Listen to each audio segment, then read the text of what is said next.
Wewe mpuuzi usiokuwa na haya. Nisikilize. Unavaa mavazi ya stara na wakati wewe ni malaya. Tena malaya mbwa. Unawezaje kuingia chumbani? Tena chumbani kwa mwanamke mwenzio? Hivi unajua uchungu wa kuchukuliwa mume wewe? Nakuuliza wewe. Unaujua uchungu wa kuchukuliwa mwanaume? Sasa nisikilize. Leo nakuua. Leo ndo mwisho wako.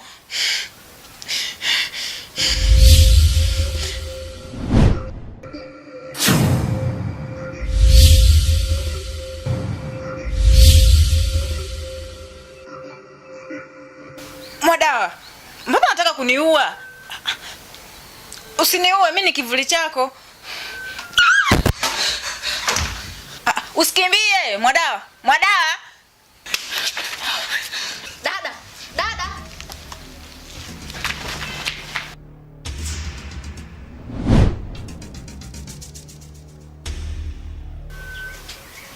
Mwadawa, huu ni mwanzo tu. Yaani safari mpaka nikukomeshe.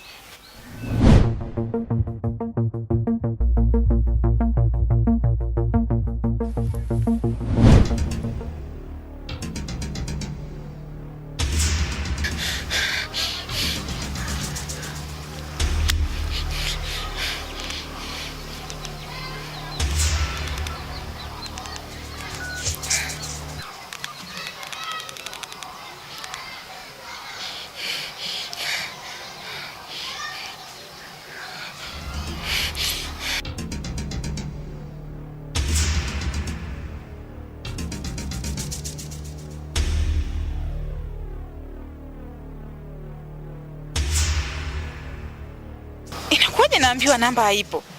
Wakati huo natumia namba hii kumpigia. Labda itakuwa mtandao. Ngoja nijaribu tena. Mwadawa.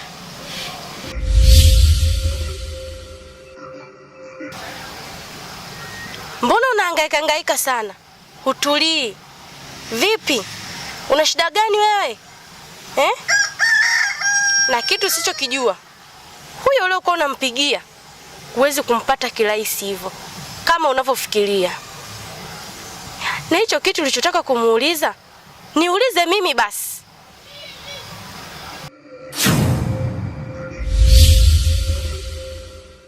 Muda wote unahangaika ili tu nijue mimi. Sasa leo utanijua.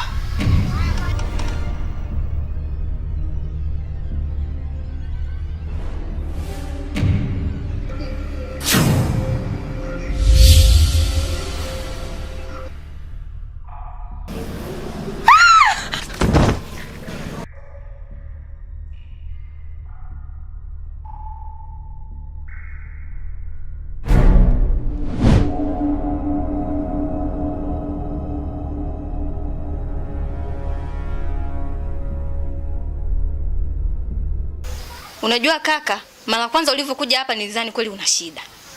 Ila raundi hii ulivyorudi, inaonekana wewe una matatizo. Tena matatizo hayo ya akili. Haiwezekani useme jini kaja nyumbani kwako.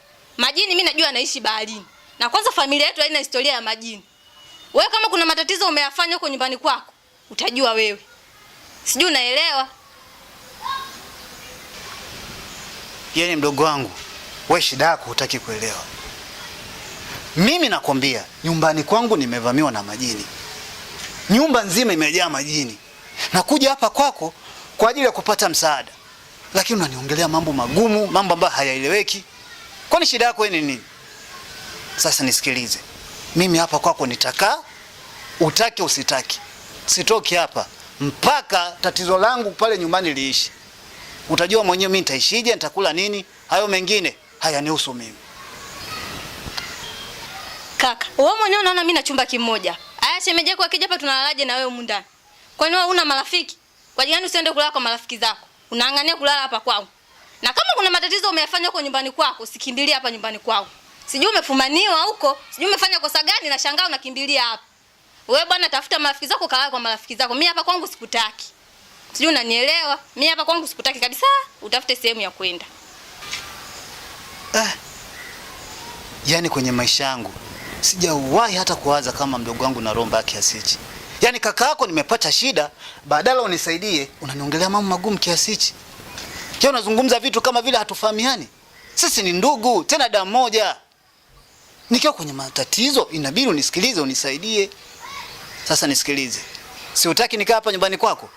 Basi, nifanyie msaada mmoja tu. Nenda mpaka nyumbani kwangu, kanichukulie simu yangu niletee. Nikishapata simu yangu, nitawasiliana na rafiki zangu, nipate ushauri au hata nijue jinsi gani naweza kuishi. Hapa kwako simeshindikana, basi kanichukulie simu yangu nyumbani kwako. Sawa, mimi naenda. Ila wifi akiniambia kama kuna kosa umelifanya, sikuelewi. Mimi naenda kuchukulia simu yako. Fanya haraka.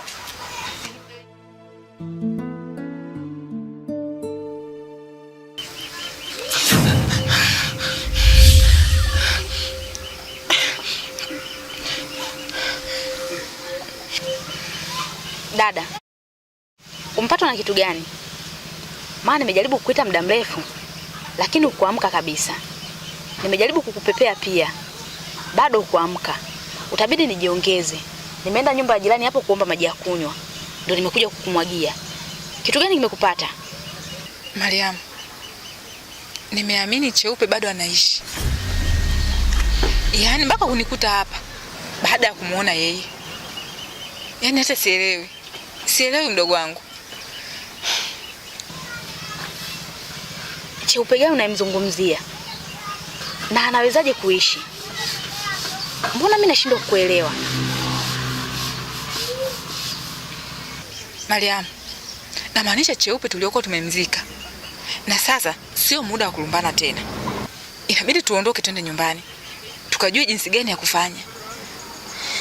Dada, kweli wewe unachekesha kweli. Kwanza, inawezekanaje Cheupe akawa hai akati mlimzika? Dada, unataka kushirikiana na nani? Mimi sijui kabisa hizo habari za Cheupe. Na kwanza mimi usinihusishe kwa kitu chochote kile kuhusu Cheupe. Isitoshe, yani mimi kufika leo tu nimeanza kukutana na haya majanga. Hapana bana. Yani mimi sihusiki kabisa. Isitoshe mimi ni mtoto mdogo. Nisikilize dada. Mimi naomba unitoe kwenye hili zali lako. Acha tu kwanza nirudi zangu vijijini. Mariam, kijijini gani tena? We Mariam, hebu nisubiri huko.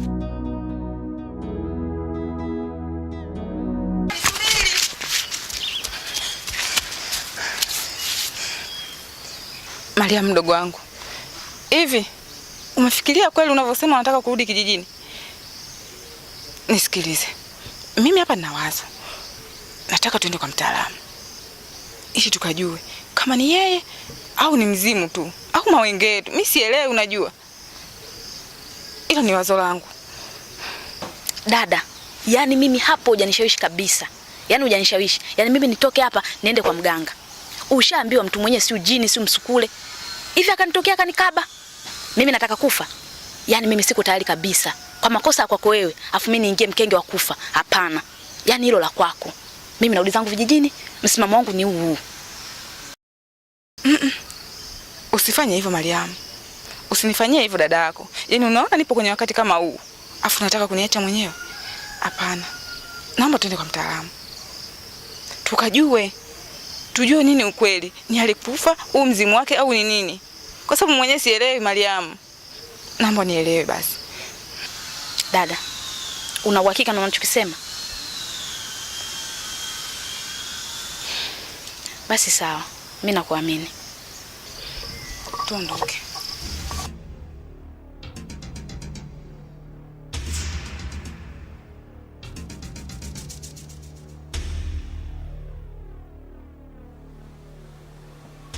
Wifi.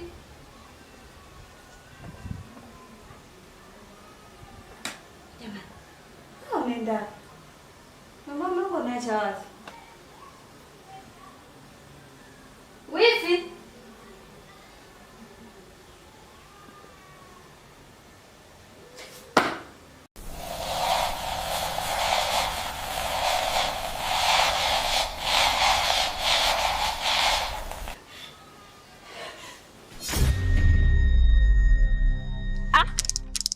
Vipi shosti, mbona unakimbia? Nini shida?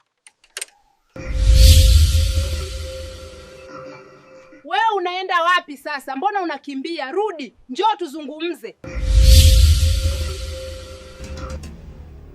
Mmesema huyu mtu anaitwa nani? Cheupe. Cheupe. Mbona inaonekana ishafariki kitambo? Natoka azikwe. Huu ni mwaka wake wa 6 ardhini. Inakuwaje nyewe mnasema mnakutana naye mnamuona? Au itakuwa mawenge yenu? Mganga, hicho ndio kinachotushangaza zaidi. Ameshafariki muda mrefu sana. Sijui kwa nini tunamuona. Sijui itakuwa ni mawenge, yani hata sielewi. Kwa sasa hatuna hata amani. Hatuna amani kabisa katika ile nyumba. Hivi mganga, kuna uwezekano mtu akafariki na akawa mzimu, akawa anaongea kama binadamu wa kawaida? Iko kitu kipo kweli? Ndiyo. Kuna huo uwezekano. Ingawa sio kila mtu anaweza kufa na akawa mzimu. Mtu kuwa mzimu inategemeana na sababu za kifo chake na pia mazingira yake ya maziko. Na hata hivyo, mnapaswa kuelewa kwamba sio kila mtu anaweza kuona mzimu. Maana mzimu hauna umbo halisia. Na maanisha kwamba hauwezi kuugusa wala hauwezi kugusa. Ni kama hewa. Na hata kuongea kwake sio kila mtu anaweza kusikia. Kwa hiyo mzimu unaweza ukade hapo kaongea, nyie wote msiuone wala kusikia sauti yake, isipokuwa tu yule mtu aliyelengwa ndiye anaweza kumuona, au mtu mwenye nguvu fulani.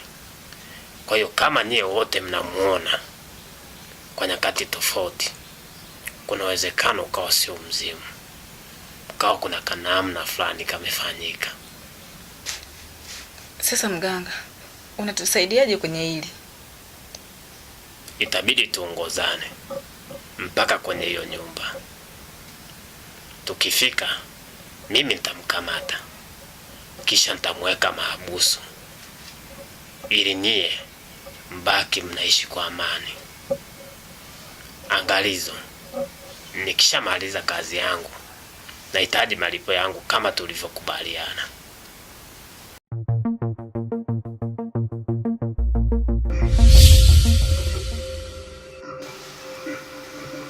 Mdogo wangu, vipi? Mbona kimbia? Yaani speed ambayo mimi sielewi. Umekuta na nini huko?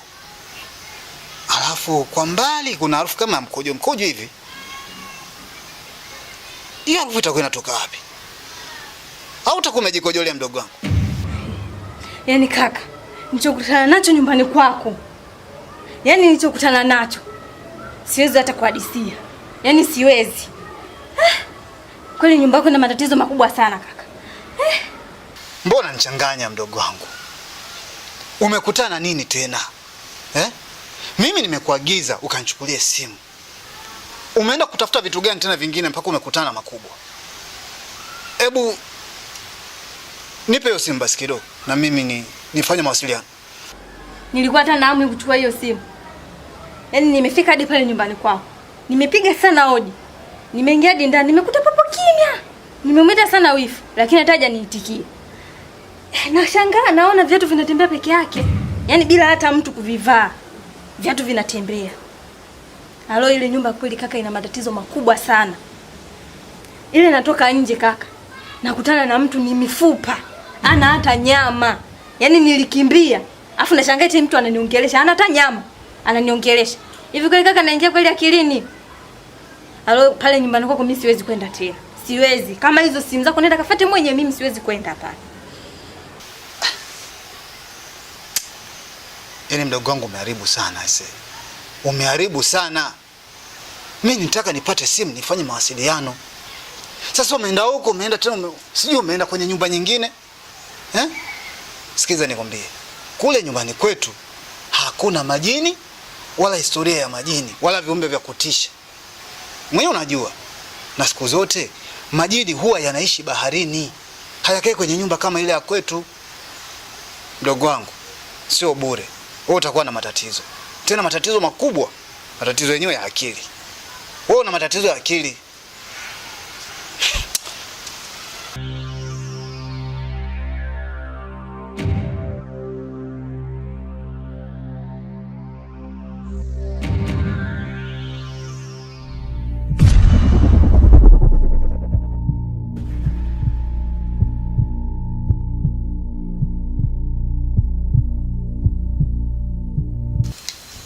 Karibu mganga. Hapa ndo nyumbani. Unaweza ukaianza kazi yako. Hii ndo nyumba anaokaa huyo Kinyamkela, si ndio? Sasa leo siku yake imefika. Naomba mnisikilize. Mtamuita kwa majina yake mara 7. Na yeye atajitokeza hapa.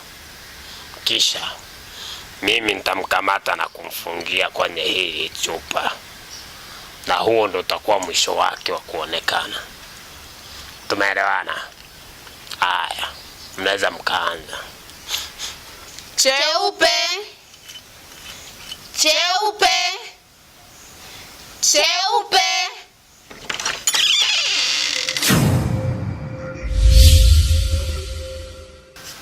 Mke wangu, mbona sikia mnaita cheupe cheupe cheupe cheupe? Cheupe nani hapa nyumbani? Alafu huyu ni nani mmemleta kwenye nyumba yangu? Mume wangu, nimemleta huyu mganga ili aweze kudhibiti tatizo tulilonalo humu ndani. Tunaishi kwa shida sana mume wangu. Hivi mke wangu, wewe una akili timamu? Akili zako zinakutosha? Tangia nimekuoa, ni siku gani ambao uliona mimi naenda kuwafuata waganga na kuwaleta kwenye nyumba yangu? Hii nyumba haihitaji waganga, imefanywa zindiko la ukoo. Kabla hujafanya jambo niulize mimi ndo mwenyeji hapa. We mganga, naomba unisikilize kwa makini. Ondoka nyumbani kwangu. Mume wangu, hebu achana na huyu mganga. Acha adhibiti hili tatizo tulilonalo. We mwanamke, hapa ni nyumbani kwangu. Najua mimi kitu gani nifanye na kitu gani nisifanye. We mganga, ondoka nyumbani kwangu kabla sijakuvua hicho kilemba.